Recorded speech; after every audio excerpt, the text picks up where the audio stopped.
Welcome back to Closing Time with Nick El-Tawil. I am still Nick El-Tawil. Name hasn't changed. I'm here with my guest today, Delaney Lawrence. Delaney, how are you today? I'm so great. How are you? Wonderful. Now, social media has been a big part of my game lately.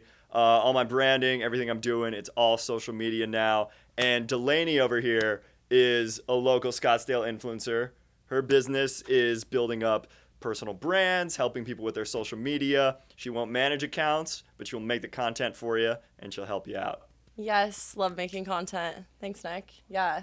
So, Delaney, we were talking about this before we got in here, but, growing up, I was always making fun of people who were, like, so vain. They're like, oh, I have to get my camera angles, this and that. Mm-hmm. And now I've started making content. I've become that guy. Yep. I am literally the person that I hate. So... How important is that to have so vain. How important is that to have the right angles on you when you're filming? I mean, honestly, I've got a lot to say about this. Give it to me. Give me all of it. But yeah, I mean, photography has always been my favorite media source. And so as a kid, when I had a camera, sometimes you don't have anyone to take pictures of. So I'd try to do self-portraits, right? And you learn very quickly when you're taking self-portraits that you don't have every angle right? Mm-hmm. We're imperfect beings. So I feel in that experience, just growing up, trying to take photos of myself and then learning that, it's of course, everyone has their own angles. Mm-hmm. But social media is just becoming such a big thing. But more than that, just we have the opportunity to present ourselves digitally.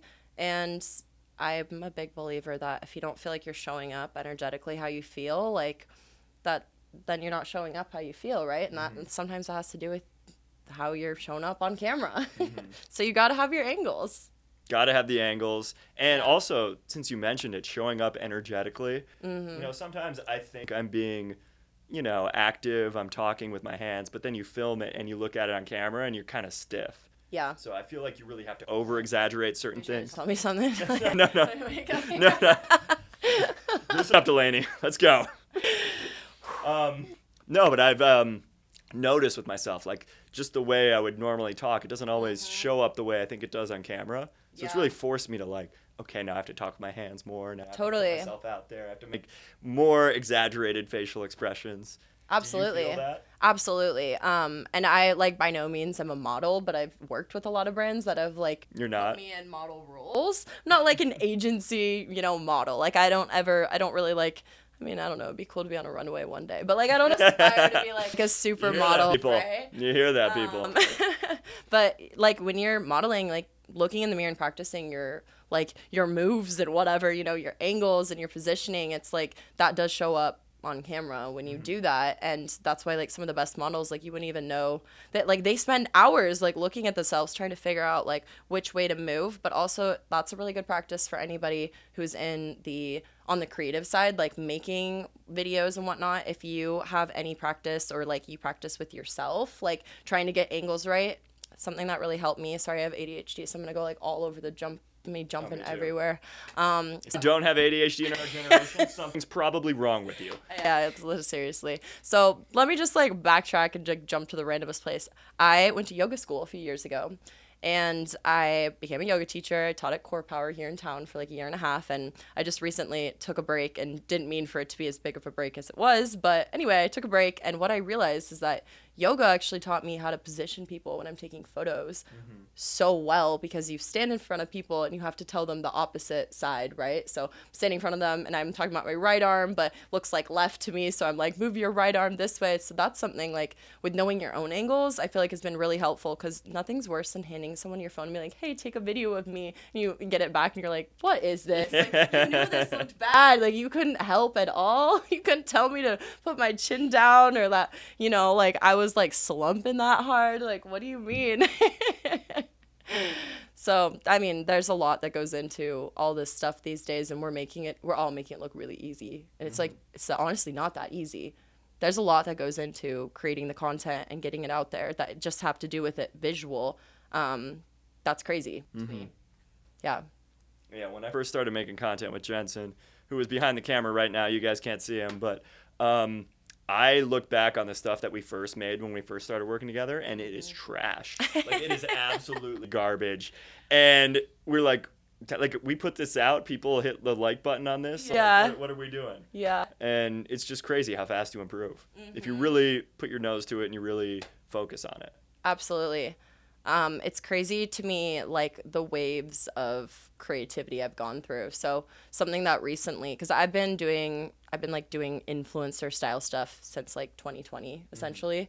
And we've had our ups and our downs. So we've had the times when I felt like I was being really creative, really unique, and like really like authentic to myself. And then there were times where I felt like I was kind of just trying to be like everyone else. And then like just watching the content over time, like sometimes I go back and look at like the stuff I made originally, because there's a lot of authenticity that lives there, even though the content kind of sucks, you know. But I love the genuine creation that comes from like when you first step up to the plate for content. Yeah. Do you watch other people's content to get influence, or you just kind of stay in your own lane and do your own thing? There's been times where I would watch nothing, and I feel like that was like really healthy. But right now, just because I'm both on the creative side for my clients and also, you know, for myself, just keeping up with trends and stuff, it's almost impossible not to consume the content. And it's hard not to doom scroll, for sure.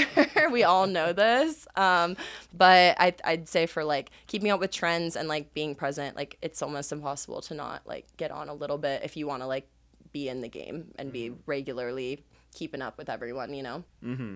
Yeah. I used to make music back in the day. Really? And yeah, so I wanted to be like the white Kanye West. I know that's not politically correct right now, but that's what I wanted to be back in the day. Back in the day. And they always told me, don't listen to other people's music when you're making your own music, because it'll seep in, you'll subtly start to sound like them. So I've really tried to just, you know, do my own thing. I don't watch other real estate people. I just do my own stuff. Yeah. Yeah, and I like your content a lot. You've been killing it. I love the way you show up. I mean, honestly, the time in my life when I was going the most viral, when I was like getting the most reward off social media, I think we were talking about this one night, like a couple weeks ago, where I was like, I didn't care. Like I was like getting the lowest views, the lowest likes, the lowest comments of all time, but I was posting like authentically. Like it was just like what I wanted to post, what I wanted to make. Like it was I wasn't watching other people's stuff. It was just like this was real. Like this is what I wanted to make. And then, you know, there's also the times in the opposite where you're like seeing people's like trends and you're like, oh, I'm gonna go make that, and I don't know, I don't feel like it's as rewarding. Agreed. Yeah. Agreed. Yeah. Now tell me about that night when you first really hit it off. What was that? It was a night in Ibiza? Yeah, I was in Ibiza. This sounds like a song. Like this I is know. going to be a hit single soon. One Night in Ibiza with Delaney Lawrence, everybody. Yeah, we so I don't know how much you know about my influencer career, No, but nothing. Give me it all. It's very interesting, actually. So when I got out of college, I moved out to Las Vegas, you know, started a new job at a software company, and this software company was selling a ERP solution to the cannabis industry. Super weird, super random. Like it's a Microsoft solution, like very like dependable, very serious, selling to a very elusive industry. And my job was basically to learn all the laws in the cannabis industry for all of our jurisdictions and translate that to the product team. So I was forced to learn about an industry that nobody knew about. I had to learn laws, like about the windows and how many like milligrams people can have and all sorts of weird stuff. And so I started going on social media. At the time we had IGTV, and I was just telling people like all these weird things I was learning. Like, I don't know, like I was just like, this is weird, guys. Like I've never been like a stoner. Like cannabis is cool. I mean, Not like even no judgment. A little bit?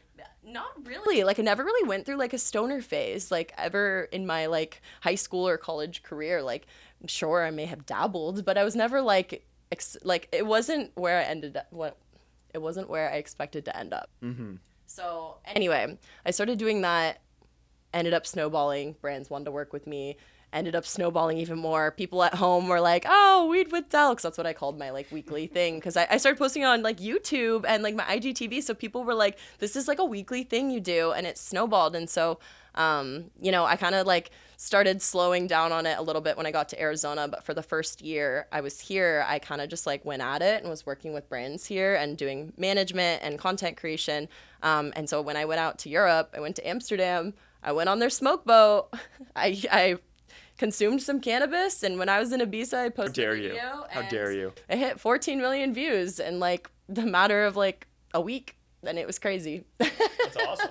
It was super cool. I mean, it was something I felt like I had been putting a lot of work in and towards. Like, it was a reward I didn't expect, but I, in some way, shape, or form, felt like I worked for, if that makes sense. Absolutely, you worked for it. You had a typical corporate job. Yeah. And you made it fun and cool.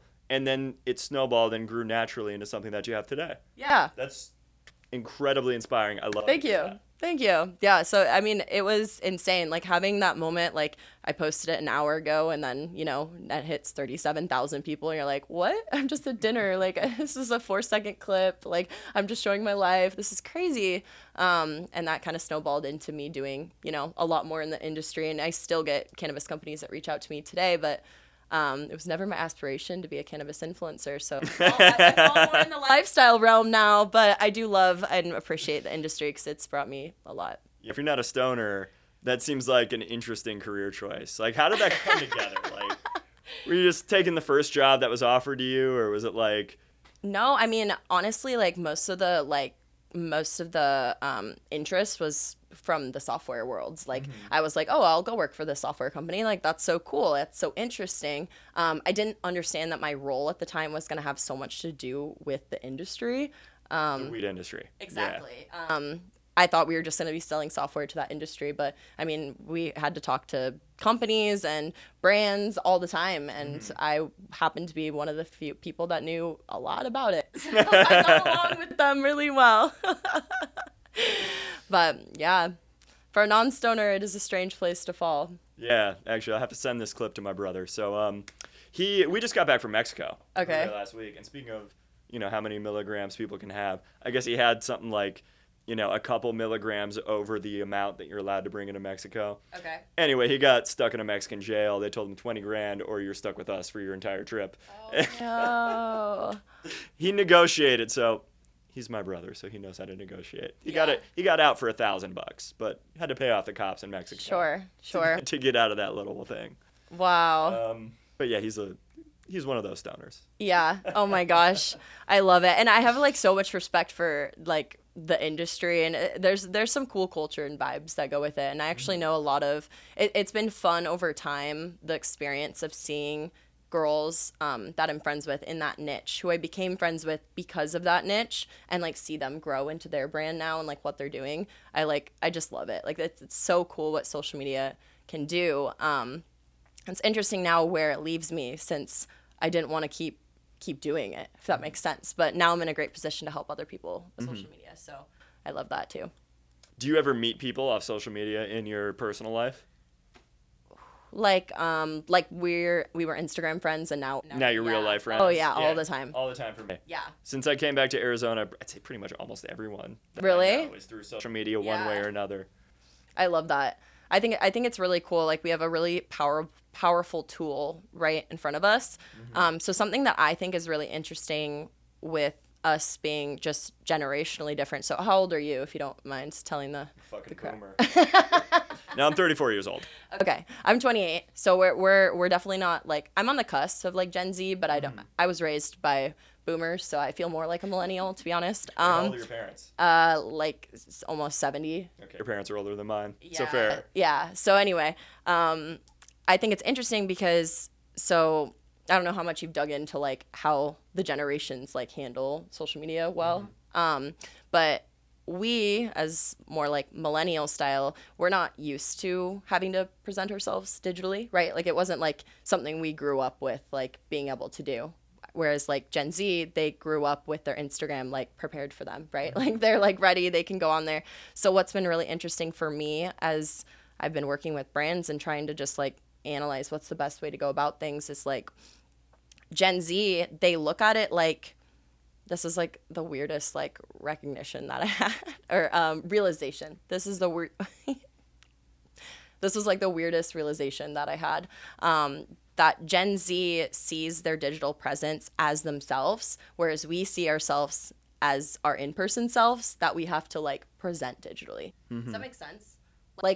The generational difference has made the climate very interesting, especially for businesses right now. I totally agree with you. I think most millennials are like that. I happen to be a nerd. So I grew up playing online video games, and you can even ask like Ed and Raf. We all played the same games growing up, and it was crazy when I met them. But like I've been on the internet since I was like 8, 9 years old. So to me, actually, when I started getting into real estate, I think it was actually harder for me to present myself in real life than it was on the internet, which is kind of interesting. I get that. You know, I actually really resonate with that, and I've never thought about it that way, but I feel like I have a really strong compass as to who I am, and so like you're not a nerd. You weren't playing World of Warcraft with us, so I believe that. No, but I just mean like as an artist though, like I've always felt more comfortable behind the screens, sharing like what I see and what I'm like excited to create, but it actually like made me like reverse anxious. Like when I'd see people in person, I'd be like, oh my gosh, did they see what I posted or what I made? Because it's like so raw and like authentic to me that I'm like, I have like secondhand like social anxiety that like people aren't gonna get it because maybe I don't present all that artistry like in Absolutely person. You know what I mean? And I did run into that when I first started in real estate. Yeah. Like I didn't want to post on social media that I'm a real estate agent, because what if I didn't like this job? What if I quit after a year or two and I put myself out there on the internet? It's like, oh, it's so hard about it. After a couple of years, I was like comfortable with it, and then I'm like, okay, now I just talk about real estate all day. Yeah. But yeah, I did definitely have some of that. Yeah. And I think that's the biggest challenge for people is like, okay, if you're putting it on the internet, it lives forever. It's your identity now. Totally. So, yeah. Do you help people get over that hump?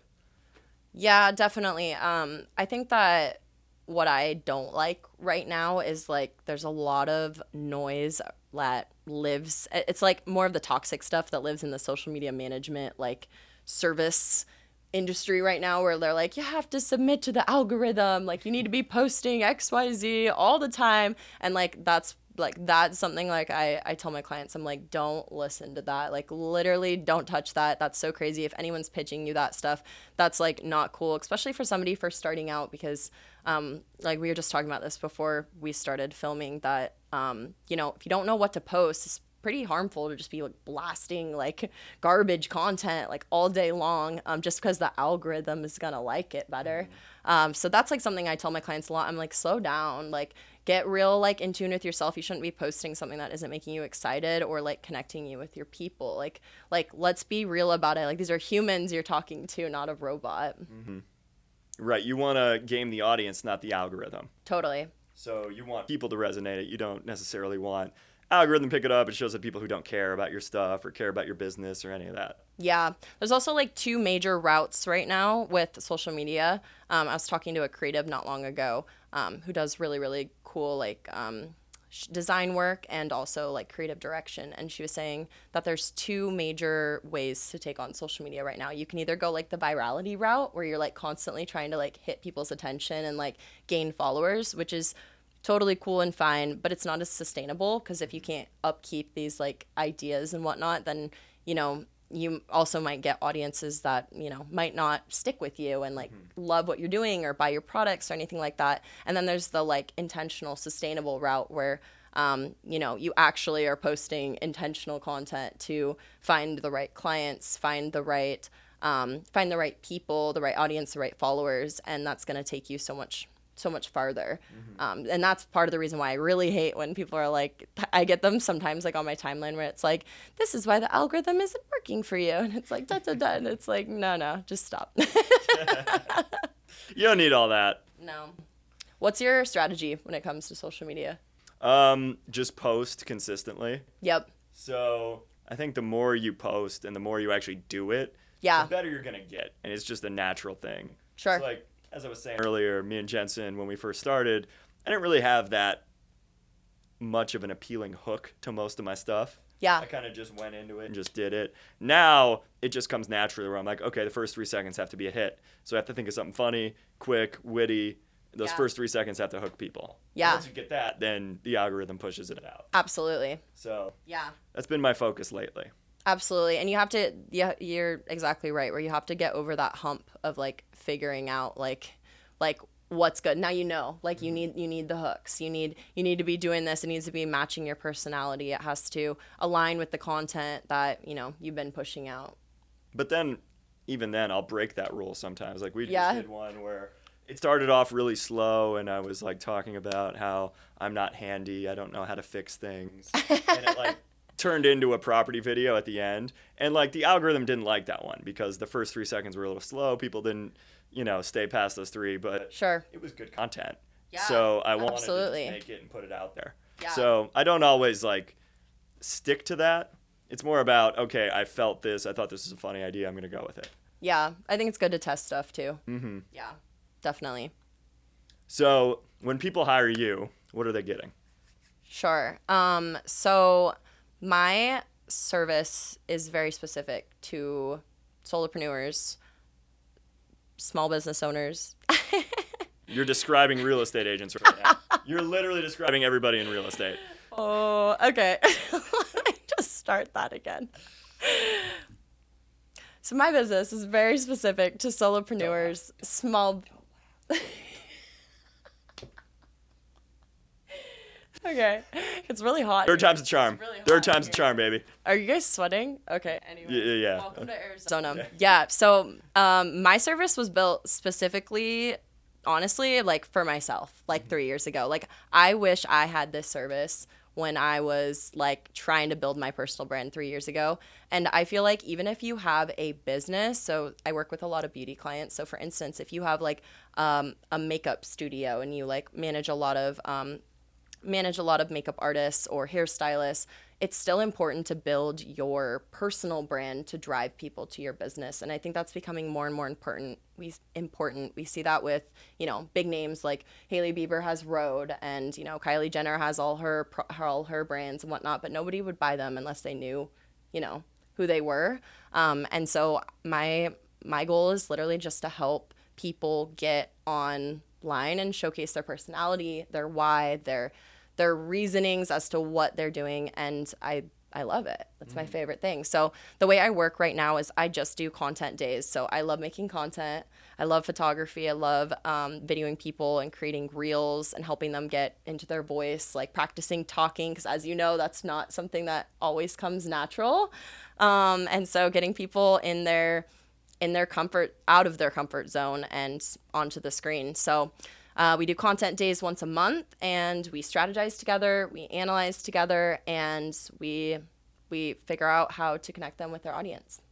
Now, are you filming them or are you filming yourself? Yeah, I'm filming them. You're filming them. Okay. Yep, I'm filming them. So, for example, I've worked with a lot of like makeup artists, hairstylists in town, and a lot of the time they're doing amazing work, but it's really hard to do work and also film yourself doing work. Like that's a lot going on. So that specifically for that industry is a really, really great service that I can film their artistry and make really cool videos that can actually capture their work, and that's driving them clients like immediately. So clients like that for real estate, like obviously, if you don't really have much of a presence, it's hard to attract clients these days. I'm sure you have a million things to say about the real estate industry, but it's becoming more and more prominent. Like the more you show up on social media with, who you are and what your likings are, and if you can get people to connect with you, like they're going to buy from you. It's the first thing people see when they type my name into Google. They'll see my website, then Instagram. Yep. And they click the Instagram and they see, oh, this guy's like posting videos every day. He must actually work at it. Absolutely. So even if I don't get a direct lead from it, the fact that they see me working, they see me doing it, they know it's real. Yeah, absolutely. So some other type of clients that I work with are like pre-existing influencers in town, and they have so much content. They don't have any time. They're still working like jobs like being hairstylists or whatever they do, and they just need help like actually editing and getting somebody to actually match their brand and understand like what they need. And so that's something I do too, like cater to brands that know where they're going. And I love working with those type of people too, because like it's nice to be in a room with creatives that just like get it coming from like an influencer background. So you're not just in front of the camera, you're behind the camera. Oh yeah, behind the camera. That's with all of my clients, behind the camera. I've definitely done some product stuff because I love like photography, so I love doing like layouts. There's a really cool gal in town who has like it is a, what is that called? Like a tanning mousse. She has a tanning mousse company. She also owns like a tanning, like an airbrush salon. But she has like that product, so I got to help her with some summer shots and whatever. And like that's a lot of fun too. Now, how many followers do you have on Instagram? 48,000. That was quick. You came up with that number. Looked at it this morning. Still there, as I can tell. And most of those came from your days in the cannabis industry? Yep. I mean, to be honest, like, if you go to my account, like, I'm definitely, like, seeding some more of kind of, like, where I'm headed now. It's something I've been kind of, like, working on and rebranding for the last 2 years. So I am missing the mark where you are hitting the mark with consistency. Like, right now, I'm really taking my time on building my brand and, like, I don't know. Like, I don't want to push out stuff until I'm like, this is it. This is what I want them to see. So yeah. Cool. So you're looking for a new direction to go for yourself and your personal brand. Is that right? Yeah. Gotcha. Well, not looking, just deciding how I want to present it. Gotcha. I know where I'm at. I just don't know how I want to share it yet. And I think it's okay to take your time doing so. Absolutely. Yeah. It sounds like people have stuck with you if you still got 48K after those years ago that you were in the cannabis industry. You know, I did lose a lot of followers there for a while. Like, when you go into a niche, like, people don't talk about this a lot because, I mean, it's not a common thing to have a ton of followers these days, but, like, it'll start happening more often. But, like, when you go into a niche and you're talking about it all the time and you gain a following, they're not always going to translate to the next thing you want to talk about, right? But I also don't think it's realistic to stay in, like, one niche your whole life. Like, that's just not realistic. So I am grateful for everyone who's stuck around. And that brings up an interesting point because I've had people reach out to me and say, oh, will you promote this, like, credit card, or will you promote this? And it's like, I'm in a niche where I'm talking about real estate, I'm talking about properties, things I'm trying to do for my business. Yeah. I just don't know if it's a good look for me to maybe shill a credit card or something, like, use your select card in Phoenix and use my code. Like, I just don't know if that's a good thing. Yeah, totally. It's super tough with, like, brand promotion these days. I've worked with a lot of companies that have just, like, sent me stuff, asked for affiliate, like, partnerships, or even, like, paid me to, like, do an X amount of posts. And when I was in the cannabis industry, like, as an influencer, it made a lot of sense. It's like, okay, I have partnerships with this brand, partnerships with that brand. For you, it's like, I don't know, is that something that you think your clientele would, like, genuinely appreciate and, like, your followers would like? I lean on the side of, like, intentionality. So if it's, like, not something you genuinely, like, want to promote, then I don't see any point in doing it, you know? I agree, and that's why I didn't say yes to any of that stuff. Yeah. But if you guys are out there looking for me, if you want to have me subtly, like, wear your clothes, I'm totally open to that. DM me. I'll wear your stuff. Do you do TikTok at all? I repost my Instagram on TikTok. Okay. I feel like I missed the boat on that. Okay. How's your TikTok? Yeah, I have a small following on TikTok, like 35,000 followers on TikTok. Small following. Small. I mean, relative to Instagram, you know that, like, the followers on TikTok are, like, not the same as the followers on Instagram, No. right? No. Like, that's probably equivalent to, like, a few thousand on Instagram. Okay. Just because, like, the value is just, like, different. Anyone can be, like, sorry, guys. Anyone can be a TikTok influencer. That's not true. There's, like, it's just, like, different. It's totally different.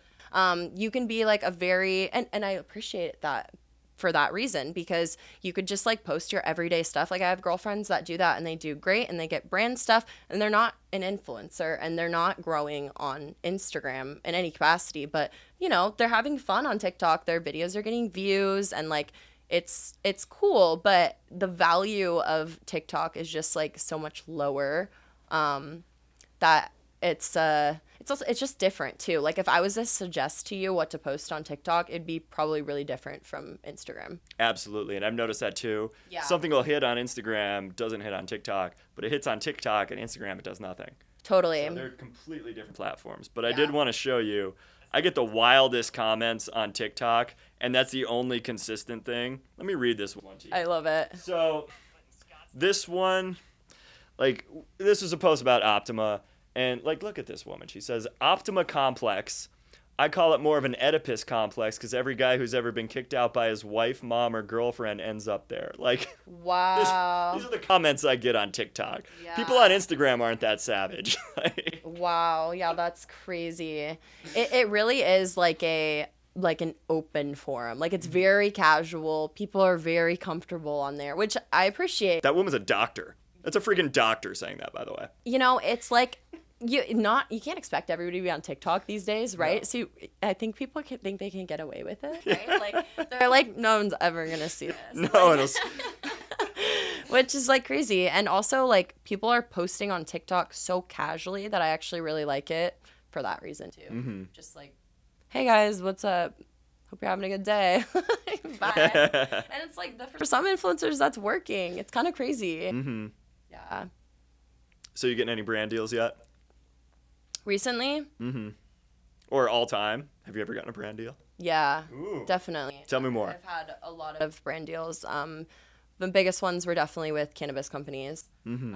And those, I don't know. Like, what do you want to know? Are you just curious about how it works? No, yeah. Are you still getting? Do you still have brand deals? Maybe I'll send my brother this clip too. From Delaney. No active ones right now. The last one I was contemplating working with was more of a glass brand. And I'm not against working with cannabis companies. Hey, hit me up. But I just like don't really want to be like doing a lot of like consumption on the internet like anymore. Yeah. So, like kind of out of that. Like that was cool for a little bit. I was like 22. Yeah. I'm 28. I'm like thinking about like children. And, yeah. well, we're elevating everything. We're adults now. No. Things should happen. Some things need to be like closed doors. So I do actually really love cannabis for a totally different reason than everybody followed me for, which made it really hard to, made it really hard for me to stop because I do like cannabis for the aspect that it does make you really creative, and using cannabis super intentionally can be really amazing. But the more I tried to speak about that online, like the less it was heard. It's just kind of another reason why I was like, just never mind, guys. Yeah, they want to see Cheech and Chong. They don't want to see you making like creative art. And that's totally understandable and fair, but I'm not your girl for that. But yeah, brand deals are cool. I think the best ones are ones, like I said, that are just like super intentional. Like if I was to take a brand deal like today, it would be a partnership that really like meant something and was supposed to be long term for me. I love that. Yeah. I love that. It's not you just being out there trying to grab all the money. It's like, okay, I want to do something that matters to me and also aligns with my values. Yes. And my goals like long term are to create really incredible content. Like I want people to come to my page and feel really inspired. Not like they don't have to create when they leave there, but at least inspired like visually or by art, or just like energetically to elevate their life or elevate their content. And of course they can have the opportunity to work with me. But like that's my goal, to make really, really cool content. And if there's brands that really like my vibe and want to work together over time and I think they're cool, then like, heck yeah. I'm inspired right now. Yeah. Just sitting here talking to you, I'm so fucking inspired. I can't even begin to explain. Good, that's great. I'm inspired and I'm sweating. Yeah, it is kind of hot in this room. Delaney, how can people follow you? Find me on Instagram, Delaney Lawrence, or Deluxe Branding if you need content help. Boom. Deluxe Branding, Delaney Lawrence. You got anything else for us today? Praise Jesus. Yeah, I mean, just be grateful and live up to that frequency that you feel inside yourself. That's something I would love to tell everyone. If you see a certain potential to yourself on social media, it's probably because you've got so much potential in life. So let's bring it to life. Let's do that thing. Delaney Lawrence, everybody. I'm Nick El-Tawil. Thanks for watching. Bye, guys.